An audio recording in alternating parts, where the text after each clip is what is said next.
Good morning friends. So अज आप अपने टॉपिक सीक्वेंस एंड सीरीज़ का नैक्सट लैक्चर करन जा रहे हैं। सो अज के टॉपिक में असी सीक्वेंस ते कन्वर्जेंस डाइवर्जेंस बारे गल करांगे। सो सब तो पहले साडे कोल सीक्वेंस की डेफिनेशन की है। अ फंक्शन एफ सीक्वेंस भी एक फंक्शन ही है, एक बहुत स्पैशल किस्म का फंक्शन है जिहदी जिहड़ी डोमेन है वो नैचुरल नंबर होणगे। f from n to x where x is any set and n is the set of natural number। ठीक है। सो सीक्वेंस कोई भी फंक्शन है जिहदी डोमेन जिहड़ी है नैचुरल नंबर है तो रेंज जिहड़ी है x कोई सैट हो सकता है। सीक्वेंस में असीं डिनोट किवें करते हैं, यह उहदा साइन है करली ब्रैकेट दे विच x1 x2 x3 जे असीं इहनूं खोल के लिखते हैं। तो फॉर एग्जाम्पल जिवें साडे कोल एक सीक्वेंस है 1 1/2 1/3 1/4 असीं इहनूं सीक्वेंस xn लिख सकते हैं। ठीक है। जां साडे कोल यह भी एक सीक्वेंस हो सकती है 1 1 1 1 1 0 0 0 0 1 2 3 4। सो ये सारिया जिहड़ियां ने एग्जाम्पल्स ने सीक्वेंस दियां। सीक्वेंस के एलीमेंट असीं x1 x2 x3 जां a1 a2 a3 किसी भी जिहड़े अल्फाबैट नाल डिनोट करके लिख सकते हैं। नैक्सट जे साडे कोल जिहड़ी एक्स सैट है वो रियल है तो असीं कहांगे कि सीक्वेंस जिहड़ी है रियल सीक्वेंस है। इफ एक्स इज़ कंपलैक्स फिर असीं कहांगे कि जिहड़ी सीक्वेंस है वो कंपलैक्स नंबर की सीक्वेंस है। नैक्सट साडे कोल आ जांदा है रेंज ऑफ ए सीक्वेंस। सो जिवें कि असीं पहले डिस्कस कर चुके हैं कि सीक्वेंस भी एक फंक्शन ही है। सो जो डोमेन रेंज जिहड़ी फंक्शन वाली सी उही रेंज जिहड़ी है वो सीक्वेंस की रेंज होएगी। मीन एज ए फंक्शन जिहड़ा सीक्वेंस है उहदी जिहड़ी रेंज आएगी एक्स सैट के एलीमेंट आउणगे उहनूं असीं रेंज ऑफ सीक्वेंस कह देंगे। फॉर एग्जाम्पल जिवें असीं ये उपर सीक्वेंस कीतियां ने यह सीक्वेंस की जिहड़ी रेंज है वो साडे कोल होएगी 1 1/2 1/3 सो ऑन टू जिहड़ी सैकेंड सीक्वेंस है साडे कोल 1 1 वाली इहदी रेंज साडे कोल हो जाएगी 1। जिहड़ी सीक्वेंस साडे कोल थर्ड वन है 0 0 वाली इहदी रेंज साडे कोल 0 हो जाएगी। जिहड़ी नैक्सट सीक्वेंस है 1 2 3 4 इहदी रेंज जिहड़ी साडे कोल सारी नैचुरल नंबर्स हो जाएगी। सो ये होगी range of sequence. Next equal sequence. Equal sequence असीं an ते bn नूं तां ही कहांगे जे इन्हां दे सारे एलीमेंट्स जिहड़े ने इक्वल होण। an is equal to bn for every n belongs to natural number. यह ध्यान रखना है कि सारे के सारे एलीमेंट जिहड़े ने सेम होने चाहिए ने। फॉर एग्जाम्पल जिवें मैं an डिफाइन करदा वां -1 की power n and bn define करते हैं -1 की पावर n+1। दैन देखने में सीक्वेंस जिहड़ियां इक्वल लग रही हैं क्योंकि जिहड़ी an की रेंज है वो भी साडे कोल 1 -1 ही आएगी, bn की रेंज जिहड़ी है वो भी 1 -1 ही आएगी। बट सानू सारे एलीमेंट जिहड़े ने इक्वल चाहिए ने। मीनस जिवें देखो जे असीं an नूं लिखांगे साडे कोल सीक्वेंस कुछ इस तरह की आएगी। फर्स्ट एलीमेंट आएगा -1 second 1 -1 1 so on to. bn sequence साडे कोल किस तरह की आएगी 1 -1 1 -1। सो यदा first element minus a1 is equal to -1 b1 is equal to 1 दोवें इक्वल नहीं ने। a1 is not equal to b1। So जिहड़ी an ते bn सीक्वेंस ने वो इक्वल नहीं होणगियां। मीनस उन्हां दे कॉरसपोंडिंग एलीमेंट इक्वल होने चाहिए। वैसे जे देखिए a1 b2 दे इक्वल है, a2 b3 दे इक्वल है, a3 b4 दे इक्वल है, बट उन्होंने अगले एलीमेंट दे इक्वल है, सेम एलीमेंट के कॉरसपोंडिंग इक्वल नहीं है। सो इस करके an ते bn सीक्वेंस इक्वल नहीं है। जे साडे कोल bn सीक्वेंस भी कुछ इस तरह की हो जाती कि उहदे एलीमेंट भी -1 +1 -1 +1 होंदे फिर an ते bn सीक्वेंस जिहड़ियां सी इक्वल सीक्वेंस होणियां सी। नैक्सट साडे कोल आ जाती है bounded and unbounded sequence. So same जिवें असीं सैट बाउंडेड ते अनबाउंडेड की गल की उस तरह सीक्वेंस भी बाउंडेड ते अनबाउंडेड है। जिहड़ा उहदा रेंज सैट होएगा सीक्वेंस का जे वो एज ए सैट बाउंडेड है तो सीक्वेंस बाउंडेड होएगी। सेम सारिया डेफिनेशन उही होणगियां। एक डेफिनेशन जिवें आपां डिस्कस कर लैंदे आ, a sequence is said to be bounded above if there exists a real number k such that an is less than equal to k for every n belongs to natural number मीनस कि sequence के जी range के element आ रहे हैं सारे के सारे किसी एक के तो छोटे ने मीनस एज ए सैट उन्होंने एक सानू अपर बाउंड मिल रहा है सो ये असीं कहांगे सीक्वेंस बाउंडिड है। इस तरह जिवें तुसीं स्क्रीन पर देख रहे हो सीक्वेंस बाउंडिड बिलो किवें होएगी वो डेफिनेशन तुहानूं गिवन है। बाउंडिड सीक्वेंस मीन जी bounded below and bounded above भी होएगी उन्होंने असीं कहांगे bounded sequence. Then unbounded sequence if a sequence is not bounded then sequence is said to be unbounded sequence। for example जिवें असीं सीक्वेंस ले लीए xn जी साडे कोल सीक्वेंस है वो इस तरह डिफाइन कर लीए n ठीक है for every n belongs to natural number. So फिर साडे कोल जी सीक्वेंस आ जाएगी 1 2 3 4 सो ऑन टू ये सीक्वेंस जी साडे कोल अनबाउंडिड सीक्वेंस हो जाएगी। नैक्सट एग्जाम्पल देखते हैं असी which of the following sequence is bounded. First a part जी साडे कोल सीक्वेंस बन रही है वो साडे कोल आएगी 1 1/2 1/3 1/4 so on to. So clearly जी ये सैट की रेंज है वो 0 to 1 दे विच लाई कर रही है सारी दी सारी सीक्वेंस। वो सीक्वेंस जी है लोअर बाउंड भी है अपर बाउंड भी है सो ये सीक्वेंस जी है बाउंडिड सीक्वेंस होएगी। नैक्सट ए एन जी असी हमने डिस्कस करके हटे हैं बी ऑप्शन जी साडे कोल है 1 2 3 सो इसका कोई भी सानू अपर बाउंड नहीं मिलेगा। ये सीक्वेंस का लोअर बाउंड तो जरूर होएगा 1 पर इसका अपर बाउंड साडे कोल कोई नहीं होएगा अपर बाउंड साडे कोल एग्जिस्ट नहीं करेगा। सो इस करके सीक्वेंस जी है अनबाउंडिड हो जाएगी। नैक्सट थर्ड सीक्वेंस जी है -1 -2 -3 सो ऑन टू। सो ये अपर साइड तो बाउंडिड होएगी -1 नाल बट इहदा जिहड़ा लोअर बाउंड है वो एग्जिस्ट नहीं करेगा। सो ये भी सीक्वेंस जी है अनबाउंडिड सीक्वेंस ही होएगी। नैक्सट डी ऑप्शन जी सीक्वेंस है ध्यान नाल देखो तुसीं ये सीक्वेंस साडे कोल कुछ इस तरह की बनेगी -1 2 -3 4 -5 6। सो ये सीक्वेंस जी है दोवें साइड में डाइवर्ज करी जा रही है। जे आप सिंपल भाषा च कहीए तो ये खिलरती जा रही है इसका खिलार जो वधदा जा रहा वा। सो ये सीक्वेंस जी है ये कन्वर्जेंट या बाउंडिड सीक्वेंस नहीं होएगी। ये ना तो अपर बाउंड का सानू कोई लभ सकेगा ना ही लोअर बाउंड लभ सकेगा क्योंकि ये सीक्वेंस दोवें साइड में इनक्रीज़ करती जा रही है वधदी जा रही है। सो ये भी सीक्वेंस जी है अनबाउंडेड है। तो साडी जी करैक्ट ऑप्शन होएगी वो फस्ट ऑप्शन होएगी फस्ट ऑप्शन जी साडे कोल बाउंडेड सीक्वेंस होएगी। Next supremum and infimum of a sequence. So same as set वाले सीक्वेंस के भी सुप्रीमम तो इनफिमम होणगे। जिहड़ा इसदा रेंज सैट होएगा ਉਹਦੇ ਅਸੀਂ ਸੁਪਰੀਮਮ ਤੇ ਇਨਫਿਮਮ ਦੀ ਗੱਲ ਕਰਾਂਗੇ ਉਹ ਸਾਡੇ ਕੋਲ ਕੀ ਹੋ ਜਾਣਗੇ infimum and supremum of sequence. For example ਜਿਵੇਂ ਸਾਡੇ ਕੋਲ ਇਹੀ ਸੀਕੁਐਂਸ ਹੈ 1 1/2 ਇਹਦਾ ਜਿਹੜਾ ਇਨਫਿਮਮ ਸਾਡੇ ਕੋਲ ਆਏਗਾ ਜਿਹੜਾ ਲੋਅਰ ਬਾਉਂਡ ਸੀ ਉਹ ਆ ਜਾਏਗਾ 0 ਸੁਪਰੀਮਮ ਆਏਗਾ 1। ਸੋ ਬੀ ਸੀਕੁਐਂਸ ਦੀ ਜੇ ਗੱਲ ਕਰੀਏ ਇਹਦਾ ਸਾਡੇ ਕੋਲ ਜਿਹੜਾ ਇਨਫਿਮਮ ਹੈ ਉਹ ਤੇ 1 ਆ ਜਾਏਗਾ ਬਟ ਇਹਦਾ ਸੁਪਰੀਮਮ ਅਸੀਂ फाइंड नहीं कर पावांगे। सी सीक्वेंस जी है यदा इनफिमम असी नहीं फाइंड कर सकते क्योंकि ये -इनफिनिटी वाल जा रही है। यदा जो सुप्रीमम है वो साडे कोल -1 आ जाएगा। डी सीक्वेंस का ना तो असी सुप्रीमम फाइंड कर सकांगे ना इनफिमम क्योंकि ये दोवें साइड में सीक्वेंस जी है वधदी जा रही है। सो यदा इनफिमम तो सुप्रीमम फाइंड नहीं कर पावांगे। नैक्सट साडे कोल जिहड़ा मेन पार्ट आ जाता है वो है convergent sequence. A sequence converge कदों करेगी? बिल्कुल सिंपल लैंग्वेज जे असी देखिए तो कन्वर्जेंट सीक्वेंस की है जिहड़ी किसी एक पॉइंट वाल चली जा रही है, किसी एक पॉइंट वाल फाइनाइट पॉइंट वाल जिहड़ी वधदी जा रही है उन्होंने असी कन्वर्जेंट सीक्वेंस कहांगे। वो पॉइंट नैगेटिव भी हो सकता है पॉजिटिव भी हो सकता है बट वो किसी एक पॉइंट वाल जा रही है वो कन्वर्जेंट सीक्वेंस होएगी। डेफिनेशन की जरूरत वैसे सानू पेपर के विच बहुत रेयर पेगी बट फिर भी असीं एक बार पढ़ लेने।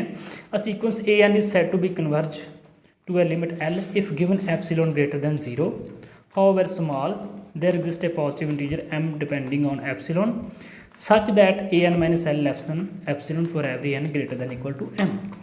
सो सीक्वेंस जिहड़ी है किसी एक एलीमेंट तो बाद उसका जिहड़ा एल दे नालों डिफरेंस है वो लैस दैन एप्सिलॉन हो जाए, चाहे असीं एप्सिलॉन कितना भी स्मॉल लीए, एप्सिलॉन ते डिपेंड सानूं एम जरूर मिलना चाहिए है कि a n minus l less than epsilon हो जाए।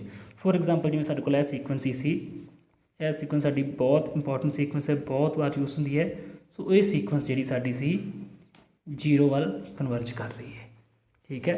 सो यही सीक्वेंस नूं जे मैं कुछ इस तरह डिफाइन कर देवां 1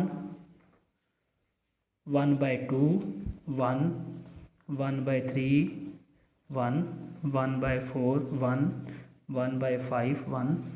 सो ये सीक्वेंस कन्वर्ज जिहड़ी है नहीं कर रही, क्योंकि ਇਹ एलीमेंट तो चाहे जीरो वाल जा रहे हैं बट फिर एक एलीमेंट में आ जाता है जो जीरो के बिल्कुल करीब नहीं जा रहा। सो ये सीक्वेंस कन्वर्ज नहीं करेगी। फॉर एग्जाम्पल यह सीक्वेंस है जिमें 1 1 -1, ये सीक्वेंस भी साडे कोल कन्वर्जेंट नहीं होएगी। नैक्सट जो आप होर एग्जाम्पल लीए साडे कोल 1 -1 1 -1/2 1 -1/3 सो ऑन टू मीनस जो असीं सीक्वेंस कुछ इस तरह डिफाइन करते हैं 1 -1/n। सो ये सीक्वेंस जिहड़ी है साडे कोल 1 नूं कन्वर्ज कर जाएगी। सिंपल लैंगुएज असीं कहिए कि जे सीक्वेंस किसी एक एलीमेंट वाल जां एक नंबर वाल जा रही है तो सीक्वेंस असीं कहांगे वो कन्वर्ज कर रही है। नैक्सट जिहड़ी सीक्वेंस साडे कोल कन्वर्जेंट नहीं होएगी वो सीक्वेंस नूं असीं की कहांगे। सो जे कन्वर्जेंट सीक्वेंस नहीं है तो साडे कोल दो तरह के केस बन जाते हैं। सब तो पहले तो असीं गल कर रहे हैं डाइवर्जेंट सीक्वेंस की। एक सीक्वेंस जिहड़ी कन्वर्ज नहीं कर रही वो जां तो डाइवर्ज करेगी जां तो ओसीलेट करेगी। पहले आप डाइवर्जेंट की गल करते हैं। A sequence a n is said to be diverge to infinity if given epsilon k greater than 0। However large there exist positive integer m depending upon epsilon such that a n is greater than k for every n greater than equal to m। सो कोई भी आप number लै लीए k large however large, उस तो वड्डा सानू कोई ना कोई एलीमेंट लभ जाणगे कि किसी ए एम तो बाद जिहड़े ने सारे दे सारे ए एन जिहड़े होणगे minus a m +1 a m +2 a m +3 ये सारे दे सारे उस नंबर के तो ग्रेटर होंदे जाणगे। सो ये सीक्वेंस जिहड़ी फिर डाइवर्ज कर जाएगी इनफिनिटी नूं, ग्रेटर दैन के तो सारे वड्डे होंदे जाणगे, असीं इहनूं कहांगे डाइवर्ज टू पॉजिटिव इनफिनिटी। सो इसी तरह ही डाइवर्जेंस टू माइनस इनफिनिटी होंदी है कि असीं कोई भी स्मॉल होवर स्मॉल जिन्ना छोटे तो छोटा जिहड़ा वा कि नैगेटिव भी चाहे लै लीए नैगेटिव नंबर के उस तो छोटे भी सानू ए एन मिल जाएंगे ताकि ए एन जिहड़ा है लैस दैन के हो जाए for every n greater than equal to m. So ये जी सीक्वेंस हो जाएगी ये माइनस इनफिनिटी में डिवर्ज करेगी। आप दो एग्जाम्पल्स देखते हैं जिवें साडे कोल सीक्वेंस ही 1 2 3 4। सो वो सीक्वेंस जी है पॉजिटिव इनफिनिटी में डाइवर्ज कर रही है। -1 -2 -3 -4 यह सीक्वेंस जी है नैगेटिव इनफिनिटी में डाइवर्ज कर रही है। जरूरी नहीं है कोई सीक्वेंस कन्वर्ज नहीं कर रही तो डाइवर्ज भी करे। फॉर एग्जाम्पल जो मैं यह सीक्वेंस कंसीडर करता 1 -2 3 -4 5 -6। सो ये सीक्वेंस ना तो पॉजिटिव इनफिनिटी में डाइवर्ज करेगी ना ही माइनस इनफिनिटी में डाइवर्ज करेगी, क्योंकि किसी एक एलीमेंट तो बाद सारे एलीमेंट जिहड़े ने जां ते प्लस इनफिनिटी के वाल में जाने चाहिए ने जां माइनस इनफिनिटी में। सो ये सीक्वेंस कभी प्लस वाल आ रही है कभी माइनस वाल जा रही है कभी प्लस वाल आ रही है कभी माइनस वाल जा रही है। सो ये सीक्वेंस जी है डाइवर्जेंट सीक्वेंस नहीं होएगी। सो मीनिंग जो साडे कोल कन्वर्जेंट नहीं है डाइवर्जेंट नहीं है। सो एक ऑप्शन साडे कोल होर बच जाती है सीक्वेंस की, वो होंदी है ऑसीलेटरी सीक्वेंस। सो एक सीक्वेंस जी कन्वर्ज भी नहीं कर रही डाइवर्ज भी नहीं कर रही तो वो सीक्वेंस फिर जी है ऑसीलेट जरूर करेगी। ठीक है, a sequence which is not convergent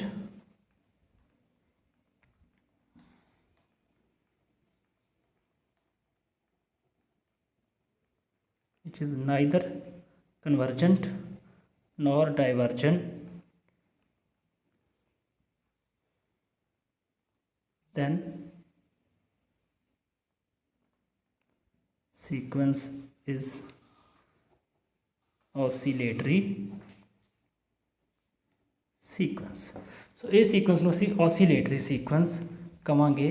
oscillatory sequence ਕਿਹੜੀ ਹੈ, ਨਾ ਤਾਂ ਕਿਸੇ ਇੱਕ ਪੁਆਇੰਟ ਨੂੰ ਕਨਵਰਜ ਕਰੇਗੀ, ਨਾ ਹੀ ਉਹ ਇਨਫਿਨਿਟੀ ਵੱਲ ਜਾ ਰਹੀ ਹੈ, ਨਾ ਹੀ ਮਾਈਨਸ ਇਨਫਿਨਿਟੀ ਵੱਲ ਜਾ ਰਹੀ ਹੈ। ਫੋਰ ਐਗਜ਼ਾਮਪਲ ਜਿਵੇਂ ਇਹ ਸੀਕੁਐਂਸ ਹੈ ਸਾਡੇ ਕੋਲ -1 1 -1 1 -1 1।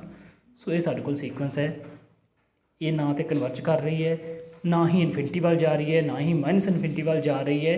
ਸੋ ਇਹ ऑसीलेट सीक्वेंस हो जाएगी। एक ऐ सीक्वेंस जी हमने डिस्कस करके हटे हैं 3 4 -5 6।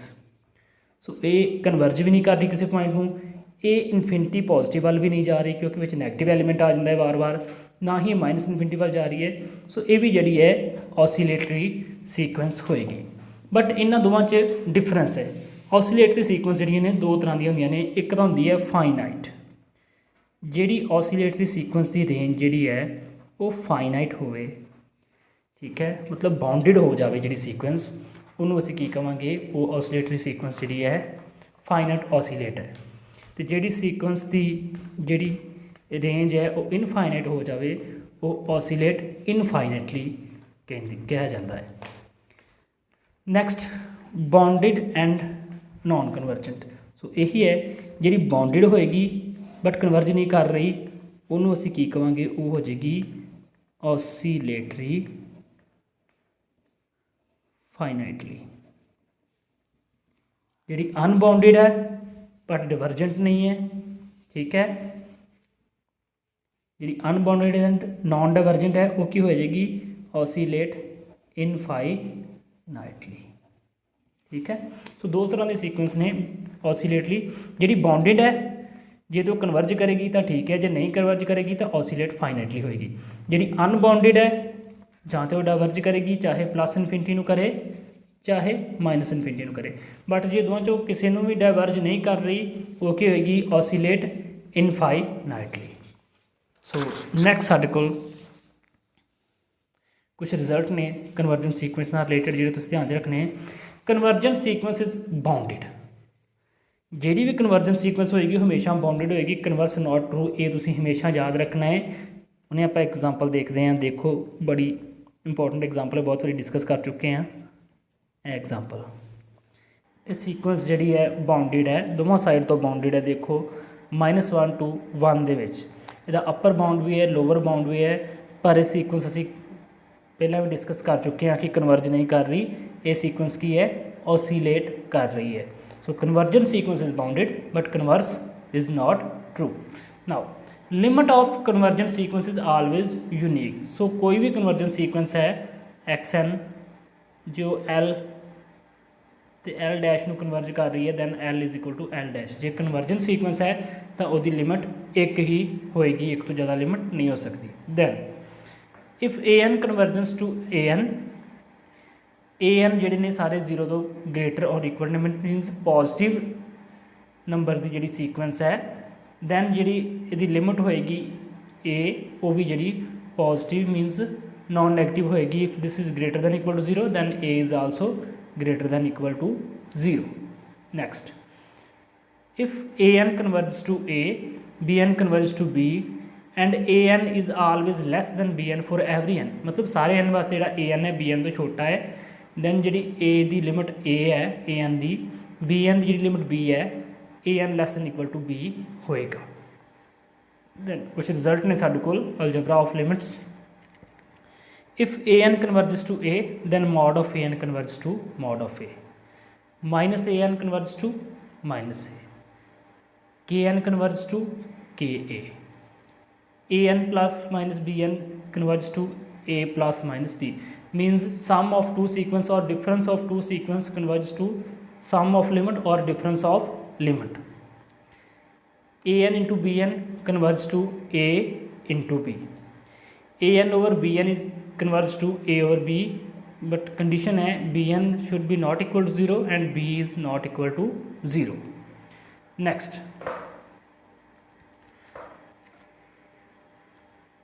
ਜਿਹੜੀ ਸੀਕੁਐਂਸ ਡਾਇਵਰਜ ਕਰਨ ਦੀ ਹੈ ਇਨਫਿਨਿਟੀ ਨੂੰ ਉਹ ਬਾਉਂਡਡ ਬਿਲੋ ਹੋਏਗੀ ਬਟ ਬਾਉਂਡਡ ਅਬਵ ਨਹੀਂ ਹੋਏਗੀ। ਇਹ ਤੁਹਾਡੇ ਰਿਜ਼ਲਟ ਨੇ, ਇਹ ਤੁਹਾਨੂੰ MCQ ਵਿੱਚ ਪੁੱਛੇ ਜਾ ਸਕਦੇ ਨੇ। ਡਿਵਰਜ ਟੂ ਮਾਈਨਸ ਇਨਫਿਨਿਟੀ ਹੈ ਦੈਨ ਉਹ ਬਾਉਂਡਡ ਅਬਵ ਜ਼ਰੂਰ ਹੋਏਗੀ ਬਟ ਬਾਉਂਡਡ ਬਿਲੋ ਨਹੀਂ ਹੋਏਗੀ। Next, convergence of an plus bn does not imply an and bn convergent। for example ਅਸੀਂ an ਸੀਕੁਐਂਸ ਲਈ ਹੈ ਜਿਹੜੀ ਪਹਿਲਾਂ ਸਾਡੇ ਕੋਲ ਸੀ -1 ਦੀ ਪਾਵਰ n, bn ਸੀਕੁਐਂਸ ਹੈ ਜਿਹਨੂੰ ਅਸੀਂ ਡਿਫਾਈਨ ਕਰ ਦਈਏ -1 ਦੀ ਪਾਵਰ n plus 1। ਨਾ ਤੇ an ਕਨਵਰਜ ਕਰ ਰਹੀ ਹੈ ਨਾ ਹੀ bn ਕਨਵਰਜ ਕਰ ਰਹੀ ਹੈ, ਅਸੀਂ ਪਹਿਲਾਂ ਵੀ ਦੇਖ ਚੁੱਕੇ ਹਾਂ। But if we take an plus bn so ਇਹ ਸੀਕੁਐਂਸ ਜਿਹੜੀ ਹੈ 0 ਸੀਕੁਐਂਸ ਹੋ ਜਾਏਗੀ ਅਤੇ ਇਹ ਜਿਹੜੀ ਹੈ 0 ਨੂੰ ਕਨਵਰਜ ਕਰੇਗੀ। ਸੋ an plus bn ਦੇ ਸਾਰੇ ਐਲੀਮੈਂਟ ਜਿਹੜੇ ਨੇ 0 ਹੋ ਜਾਣਗੇ। ਸੋ ਇਹ ਸੀਕੁਐਂਸ ਜਿਹੜੀ ਕਨਵਰਜੈਂਸ ਟੂ 0 ਹੋ ਜਾਏਗੀ। ਸੋ an plus bn ਜੇ ਕਨਵਰਜ ਕਰ ਰਹੀ ਹੈ ਅਤੇ ਇੱਥੋਂ ਅਸੀਂ ਇਹ ਕਨਕਲੂਡ ਨਹੀਂ ਕਰ ਸਕਦੇ ਕਿ an ਅਤੇ bn ਵੀ ਕਨਵਰਜੈਂਟ ਹੋਣਗੀਆਂ। an ਅਤੇ bn ਕਨਵਰਜੈਂਟ ਹੋ ਵੀ ਸਕਦੀਆਂ ਨੇ, ਨਹੀਂ ਵੀ ਹੋ ਸਕਦੀਆਂ। But if a and bn convergent then a plus bn convergent ਜ਼ਰੂਰ ਹੋਏਗੀ। ਠੀਕ ਹੈ। ਸੋ ਫਰੈਂਡਸ, ਇਹ ਸੀ ਕੁਛ result convergent, divergent and oscillation ਨਾਲ ਰਿਲੇਟਡ। ਸੋ ਨੈਕਸਟ ਲੈਕਚਰ ਦੇ ਵਿੱਚ ਆਪਾਂ ਇਹੀ ਟੌਪਿਕ ਨੂੰ ਕੰਟੀਨਿਊ ਕਰਾਂਗੇ, ਕੁਛ ਹੋਰ ਰਿਜ਼ਲਟ ਇਹਨਾਂ ਨਾਲ ਰਿਲੇਟਡ ਪੜ੍ਹਾਂਗੇ ਅਤੇ ਕੁਛ ਸਮ ਸੋਲਵ ਕਰਾਂਗੇ। ਸੋ ਵੀਡੀਓ ਨੂੰ ਲਾਈਕ ਅਤੇ ਸ਼ੇਅਰ ਕਰ ਦਿਓ ਅਤੇ ਚੈਨਲ ਨੂੰ ਸਬਸਕ੍ਰਾਈਬ ਕਰ ਲਿਓ। Thank you.